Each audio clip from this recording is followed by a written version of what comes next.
Hi, you ready?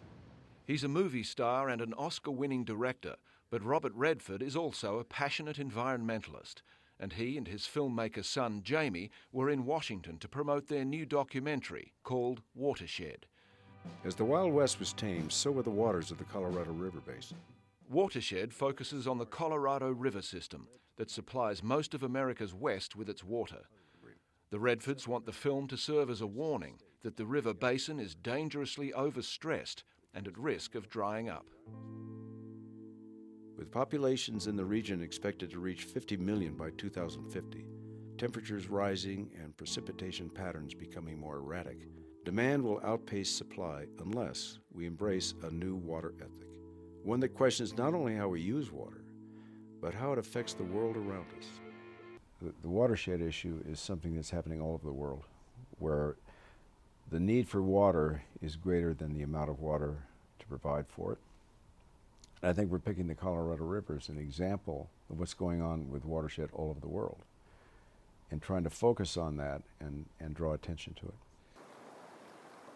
Living here now in Colorado, where the population base is a lot larger, and it seems like less water overall. The film illustrates the various demands on the Colorado River through the eyes of the people who live on it, from a fly fishing instructor near the river's source to farmers and others who depend on the water downstream. Jamie Redford says that by enlisting real people in the project, the issue is more likely to resonate with an audience.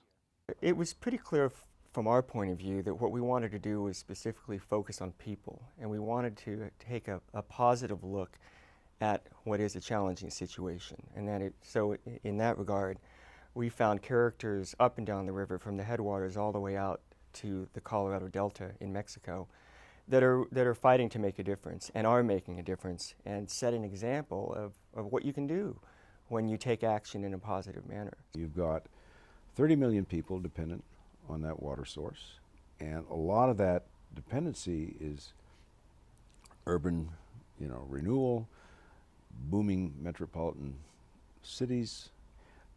You've got drinking, you've got sanitation, and you've got electrical generation. And you pull that off the river, plus the agricultural water rights that the farmers and ranchers have. You've got a depletion that has to be looked at. Otherwise, the whole thing's going to dry up, and we're going to be in deep caca. But both Redfords admit a new water ethic will be difficult to achieve.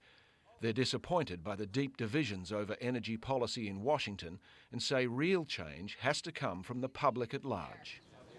The future is about young people. I think young people coming on today, like Jamie, my son, his son, other generations coming. What are we thinking about them? I think we have such a tendency to think short term, and therefore apply short-term solutions to longer-term problems.